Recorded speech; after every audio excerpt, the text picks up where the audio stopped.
యాన్మూలే సర్వతీర్థాన్ని యాన్మధ్య సర్వదేవత యాదాగ్రే సర్వవేదాస్స తులసిత్వం నమామ్యహం అంటూ మనము తులసిని అన్ని మొక్కల కంటే ముందుగా తులసి మొక్కకి ఒక భగవంతుడికి ఇచ్చే ప్రాధాన్యత ప్రాముఖ్యత ఇస్తూ ఉంటాము. తులసిని అక్షరాల అమ్మవారి స్వరూపము, లక్ష్మీ అమ్మవారి స్వరూపం అనుకొని మనం పూజించుకుంటూ ఉంటాము. అయితే ఇందులో పూజకే కాకుండా ఇది ఆరోగ్యానికి కూడా చాలా ఉపయోగకరంగా ఉందనే విషయము మీ అందరికీ తెలిసిందే. కానీ దీని గురించి కాస్త తెలుసుకుందాము. దానికన్నా ముందు దయచేసి నా ఛానల్ని సబ్స్క్రైబ్ చేయండి, బెల్ ఐకాన్ నొక్కడం మాత్రం మర్చిపోమాకండి. దీని ద్వారా మీకు నోటిఫికేషన్ ద్వారా నా మిగతా వీడియోస్ కూడా మీ వరకు చేరుతాయి. అంతేకాకుండా మీ బంధుమిత్రులతో కూడా నా వీడియోని షేర్ చేసి నాకు సహకారం అందించగలరని నా మనవి. అయితే తులసి విషయానికి వస్తే మాత్రము తులసి పుదీనా కుటుంబానికి చెందిన ఒక ఔషధ వనమూలిక. ఓసిమం శాంక్టమ్ లేదా హోలీ బాసిల్ అనేది పిలుస్తూ ఉంటారు.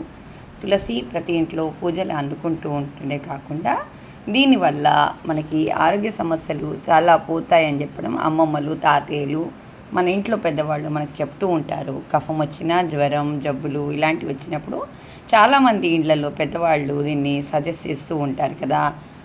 ఈ 2 ఆకులు పరగడుపున తీసుకుంటే ఆరోగ్యానికి చాలా మంచిదని కూడా చాలామంది పెద్దవాళ్ళు ఇళ్లలో అంటూ ఉండడం మనం చూస్తూ ఉంటాము. తులసి నూనెలో స్కిన్ టోనర్గా పనిచేస్తుందన్నమాట. ఈ నూనెలో ఉండే ఔషధ గుణాలు మొటిమలు, దద్దుర్లు, మచ్చల నుంచి ఉపశమనం కలుస్తుంది. తులసి ఆకుల్ని గనక తీసుకునే క్రమంలో నేడు తులసి టీ తయారు చేసుకొని చాలామంది తాగుతూ ఉన్నారు. మనము దీన్ని మొదటగా కషాయం అనుకునే వాళ్ళము, దాన్ని టీగా మార్చుకుని తాగుతూ ఉంటారు. 3-4 ఆకుల్ని 1 కప్పు నీటిలో చేర్చి వేడి చేసి మరిగించి 4-5 నిమిషాల తర్వాత దాన్ని వడపోసుకొని గోరువెచ్చగా అయిన తర్వాత మెల్లగా చప్పరిస్తూ తాగుతారు. దీనివల్ల చాలామందికి మంచి ఫలితాన్ని ఇస్తుంటాయి అన్నమాట.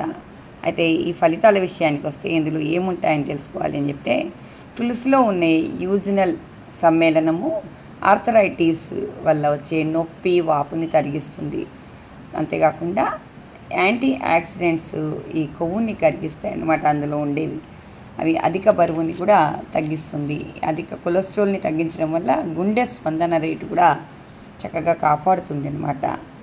తులసి అలర్జీ లక్షణాలను కూడా తగ్గిస్తుంది.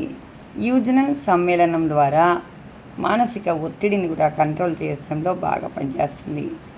తులసిలో యాంటీ బ్యాక్టీరియల్, యాంటీ ఫంగల్ లక్షణాలు మన ఉబ్బసం, రొంప ఉన్నవాళ్ళకి ఊపిరితిత్తులని క్లియర్ చేసి దీని నుంచి ఉపశమనం కలిగిస్తాయి.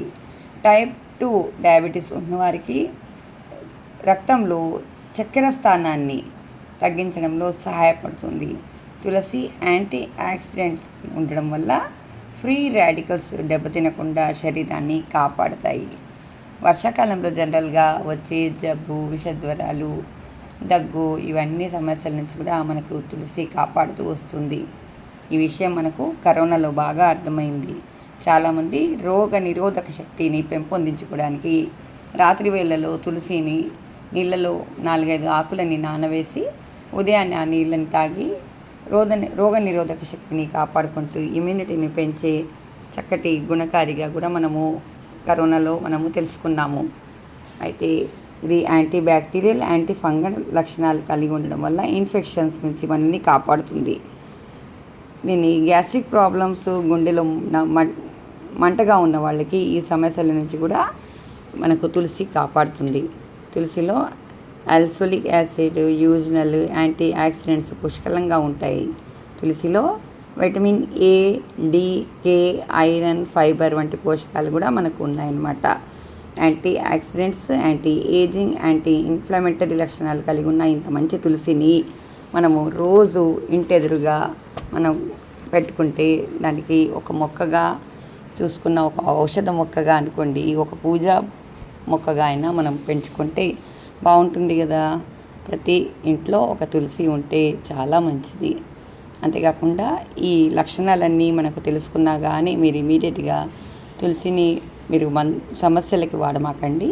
ఒకసారి డాక్టర్ని రోగ నిర్ధారణ చేసుకున్న తర్వాతే మనం ఏదైనా డాక్టర్ పర్యవేక్షణలోనే ఏదైనా వాడండి. మరి ఒక మంచి ఇంట్రెస్టింగ్ వీడియోతో మీ ముందు ఉంటాను. అది వంటైనా కావచ్చు, ఈవెంట్, లేదంటే ఏదైనా మొక్క గురించి మనం మరొక వీడియోలో కలుసుకుందామా. ఉంటాను మరి. ధన్యవాదములు.